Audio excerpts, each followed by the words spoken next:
አለበት፣ መገፋፋት አለበት። ይህን መድኃኔዓለም መጣ። በሰው ልጆች ላይ የሚደርሰውን መከራ በራሱ ላይ ተሸከመ። ክብር ምስጋና ለእግዚአብሔር አድርጉ። አመስግኑ እግዚአብሔር።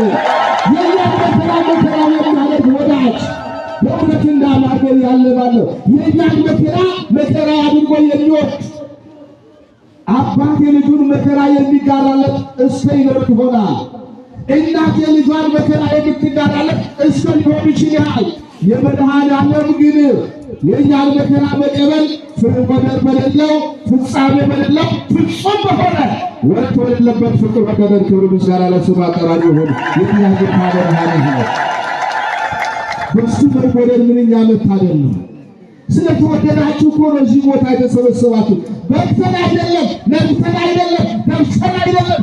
በሱ ቸርነት የሱ ምሕረት ጥላ በሁላችን ላይ አርፎ መድኃኔዓለም እንደ ጻድቃን ኃጥአን እያለን በቤቱና በፊቱ ቆሞ ይሄው ይባርከናል። ክብር ምስጋና ለስሙ አጠራሪ ይሁን። ለኛ ጌታ ያ ጌታ ከኔ በፊት ከሰማይ ወረደ አለ። ተመልከቱ፣ ከሱ በፊት ነበረ አለ። ከኔ በፊት ነበረ፣ ከኔ ኋላ መጣ አለ። ከሱ በፊት ዓለማትን የፈጠረ ጌታ ነው። ከሱ በፊት ዮሐንስ ከመወለዱ በፊት ዓለማትን የፈጠረ ጌታ፣ ከሱ በኋላ ደግሞ መጣቱ የቆሸሸውን ዓለም በደሙ አጥቦ ሊያነጻ በሥጋ የተገለጠ ጌታ እርሱ ራሱ አንዱ እግዚአብሔር ወልድ ነው። ክብር ምስጋና ለስሙ አጠራሪ ይሁን። አመስግኑ እግዚአብሔር። ስለዚህ ቃል ቅዱስ ዳዊት ምን አለ? ስለዚህ ቃል ሲናገር በእግዚአብሔር ቃል ሰማያት ጸኑ አለ፣ በቃሉም እስትንፋስ አለ። እግዚአብሔር ባው በእያንዳንዳችን ሕይወት ውስጥ ባለ ነገር ተመስሏል። ቃል፣ ልብ፣ እስትንፋስ መንፈስ ቅዱስ ነው። ቃል ኢየሱስ ክርስቶስ ነው። ልብ እግዚአብሔር ነው። ከልብ ቃልና እስትንፋስ ይወጣሉ። ከአብ ወልድ ተወልዷል፣ መንፈስ ቅዱስ ሰርጿል። ስለዚህ እግዚአብሔር ቤተሰቦች እኔና እናንተ እንኳን በልባችን በቃላችን በእስትንፋሳችን ሥላሴን የምንገልጽ የሥላሴ እጅ ሥራዎች ሰዎቹ ነን፣ ወገኖቹ ነን። ክብር ምስጋና ለስሙ አጠራሪ ይሁን። አመስግኑ እግዚአብሔር ቤተሰቦች። ይሄ ቅዱስ ዳዊት ሰው እኮ ክቡር ሆኖ ሳለ ክብሩን አላሰባለም፣ አልተረዳም፣ አላወቀውም አለ። ክቡር ሆኖ ሳለ ሰው ክቡር ነው። ለምን ይሆን የሚጣላው? ሰው ክቡር ነው። በአንደረጋት ምድር ላይ ወንበር ዘመድ ዋው ድንበር ተከልሎ ወገን ሰፈር ተከልሎ ቋንቋ ተከልሎ በአንድ ሰፈር በአንድ ሞት እየተከፋፈለ የሚመጣው ለመሆኑችን ምድር ከኔና ከእናንተ በእጁ ጠፍጥፎ የሰራት ማን ነው? አንድም የለም እኮ እግዚአብሔር ሰዎች። እግዚአብሔር በተረጋት ምድር ላይ በፍቅር አብሮ መኖር ከኔና ከእናንተ ይጠብቃል። ከኔና ከእናንተ ይጠብቃል። ስለዚህ መድኃኔዓለም ለምን ከሰማይ ወረደ? እኔና እናንተን ሰው ለማድረግ ነው ከሰማይ ወረደው። እኔና እናንተን ሰው ለማድረግ፣ እኔና እናንተን ሰማያውያን ለማድረግ፣ እኔና እናንተን ዘላለማውያን ለማድረግ እኔና እናንተ ከማኅፀነ ዮርዳኖስ ከአምላከ መንፈስ ቅዱስ ተወልደን የመንግሥቱን ዜግነት ወራሾች እንድንሆን ልጆች ሊያደርገን መድኃኔዓለም ከሰማይ ወረደ። ክብር ምስጋና ለስሙ አጠራሪ ይሁን። አመስግኑ እግዚአብሔር ሰው ከሰማይ ወረደ እርሱ ነው። ለምን? እኛን ፍለጋ፣ እኛን ከማጀት፣ እኛን ሊቤዠን መድኃኔዓለም ከሰማይ ወረደ። ለምንድን ነው ወደ ሰማይ ሲያረገው? እንግዲህ ጥንተ ዕርገቱ ግንቦት 8 ነው በየዓመቱ የሚከበረው ጥንተ ዕርገቱ። ምክንያቱም መጋቢት 27 ቀን ተሰቀለ፣ መጋቢት 29 ቀን ከሙታን ተለይቶ ተነሳ። ጥንተ ትንሣኤው መጋቢት 29 ቀን ነው። ከመጋቢት 29 ስንቆጥር ግንቦት 8 ዕርገቱ ይሆናል። ጥንተ ዕርገቱ ማለት ነው። ጥንተ ዕርገቱ ግንቦት 8 ይሆናል። ለምንድን ነው ዛሬ በ28 ያከበርነው? የዘንድሮው ዕርገት ገና ወደፊት በ6 ይከበራል። ለምንድን ነው ዛሬ ያከበርነው?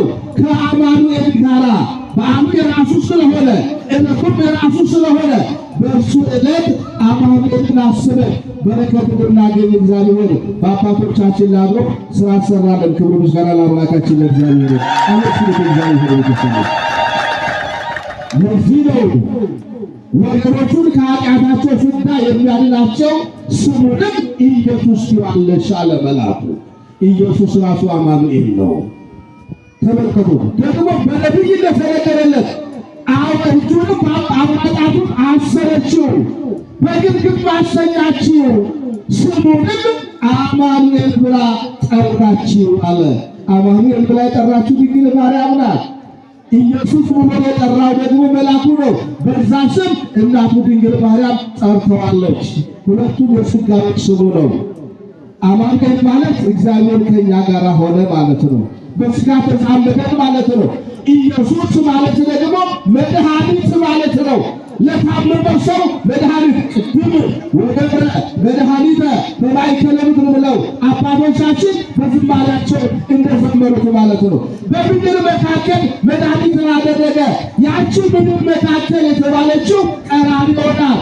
የአዳም ራስ ቅል የተሰቀለባት የተቀበረባት በዛች ማእከለ ምድር ቀራንዮ ላይ መድኃኔዓለም ሲሰቀል ዓለም ሁሉ በመድኃኒትነቱ ያለ ለዚህ ነው መድኃኔዓለም የሚለው ስም ደግሞ የመጣው። ዓለምን ሁሉ ያዳነ መድኃኒት ነው መድኃኔዓለም። ክብር ምስጋና ለአምላካችን ለእግዚአብሔር ይሁን።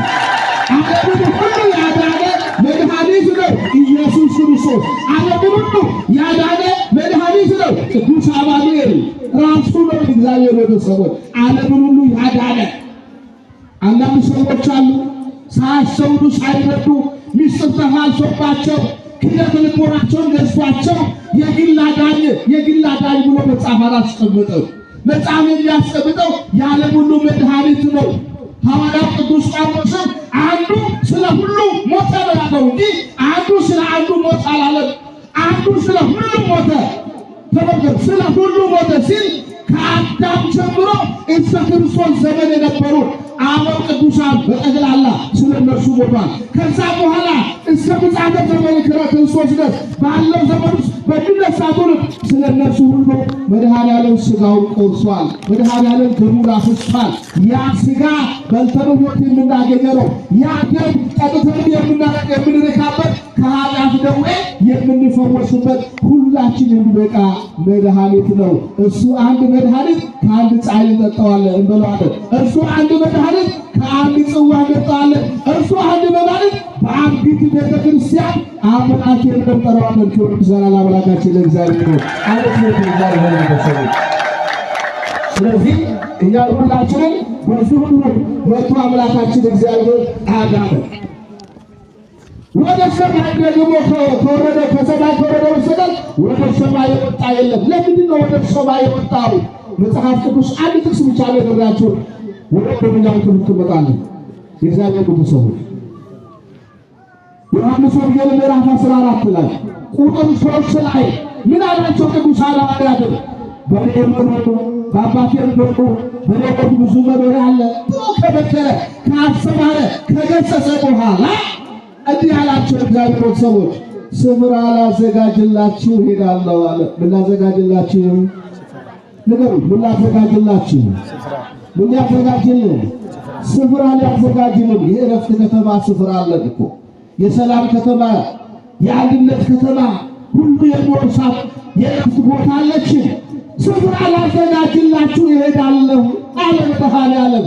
እኔ ባለሁበት ስፍራ ደግሞ ትኖሩ ዘንድ ዳግም መጥቼ እወስዳችኋለሁ። እልሉላችሁ አመስግኑ በባካችሁ። ስፍራ ላዘጋጅላችሁ እሄዳለሁ አለ። ሊያዘጋጅልን በክብር መላእክት እያሸበሸቡለት፣ ጻድቃን እያጨበጨቡለት ውሰማሰባ ወደ ሰማይ አይናቸው እያየ በርቀት ሳይሆን በርቀት እያዩ ተሰወረ። ወደ ሰማይ ደመና ጋረደችው፣ ወደ ሰማይ አረገ። ለዚህ ነው አድገ እግዚአብሔር በባኔ ወእግዚእ በቃለቀን ዘምሩ ለአምላክነ ዘምሩ ለንጉሥና አለ ቅዱስ ዳዊት በመዝሙር 46 ቁጥር 5 ላይ እግዚአብሔር አለ በመለከት ድምፅ አረገ። ማን አለ? እግዚአብሔር። ዳዊት እኮ ገደመና ይቆጣል። እግዚአብሔር በመለከት ድምፅ አረገ። ዘምሩ ለአምላካችን ዘምሩ ለንጉሣችን አለ። እግዚአብሔር በመለከት ድምፅ አረጋል። ያዳረገው ደግሞ ማን እንደሆነ ከ72ቱ አርድእት ወንጌላዊ ቅዱስ ሉቃስ በወንጌሉ ምዕራፍ 24 ቁጥር 53 ላይ ደመና እያየችው ኢየሱስ ከዓይናቸው ወደ ሰማይ አረገ። ስለዚህ ዳዊት እግዚአብሔር አለው። ያው ቅዱስ ሉቃስ ደግሞ ኢየሱስ አለው። ስለዚህ ኢየሱስ በክብር ያረገው ወደ ሰማይ የወጣው እግዚአብሔር ነው፣ ፈራጅ ነው፣ አምላክ ነው፣ አምላክ አማልክት ነው፣ ንጉሠ ነገሥት ነው። የጌቶች ሁሉ ጌታ የአማልክት ሁሉ አምላክ ክብር ምስጋና ለስሙ አጠራሩ ይሁን። አመስግኑ እግዚአብሔርን። ስለዚህ ወደ ሰማይ ያረገው ስፍራ ሊያዘጋጅልን ነው። አሁን ትልቁ ጥያቄ በዛ ለመኖር ስንቶቻችን ተዘጋጅተናል? ስንቶቻችን በፍቅር ኖረናል? ያቺ ሀገር በአመፅ አትወረስም፣ በፍቅር ትወረሳለች። ያቺ ሀገር በኃጢአት አትወረስም፣ በጽድቅ ትወረሳለች። ያቺ ሀገር የእግዚአብሔር ቤተሰቦች በእልከኛ ልብ አትወረስም። ገርና ቸር ትሑትና የዋህ የሆነ በሃይማኖት የጸና በምግባር የቀና በፍቅር ጽና በፍቅር እግዚአብሔር የቆመ የሚወርሳት ሀገር ናት መንግሥተ ሰማያት። ክብር ምስጋና ለአምላካችን ለእግዚአብሔር ይሁን። ያችን ያዘጋጅልን መድኃኔዓለም ወደ ሰማይ ያረጋያል። ሰሚራ መንገድ ጉርመሌ ገና ሰሚት ያስወለ ከመ